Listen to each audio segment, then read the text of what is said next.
We're on our last problem for chapter 11. Huzzah! Okay, so we're going to be doing a sample size calculation, which is problem number 31 from the book right here. So a physical therapist wants to determine the difference, yada, yada, yada. She wants her sample size to be within 3 percentage points with 95% confidence.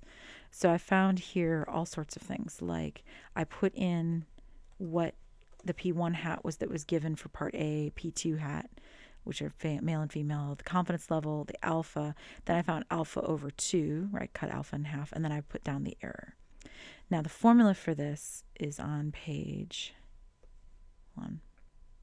617. There it is at the bottom. So n equals n1 equals n2, which is this huge honkin' formula. But that's okay. We can do it all in Excel in one time, believe it or not, for part A. So let me grab it. Okay, so for part A, we want equal to parentheses P for the female times parentheses 1 minus P for the female, close parentheses, plus P, I just did P for the male, now P for the female, parentheses 1 minus P for the male, close parentheses, close parentheses. Now that's your brackets, right? Then times it by parentheses, Z alpha over 2. All right, I'm going to put that in cell B7. I'll figure that out in a second. Divided by my error, close parentheses, squared. So the thing I got to do is I got to go find Z alpha over 2.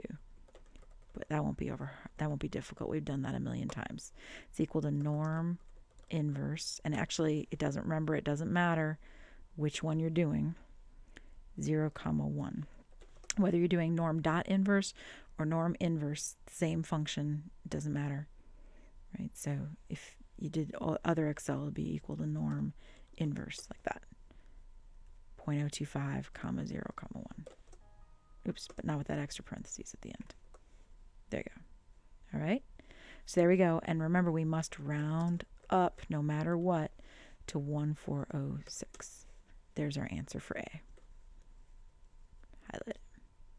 Okay, so now for part B, same deal, but instead of that big honkin' mess, all it is it's on page 618 right there.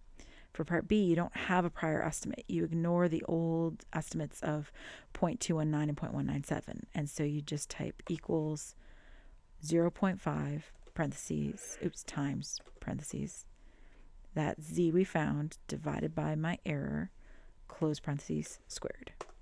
And you must round up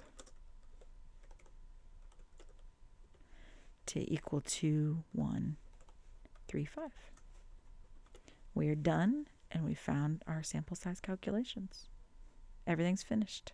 All right, I will see you back here for chapter 12.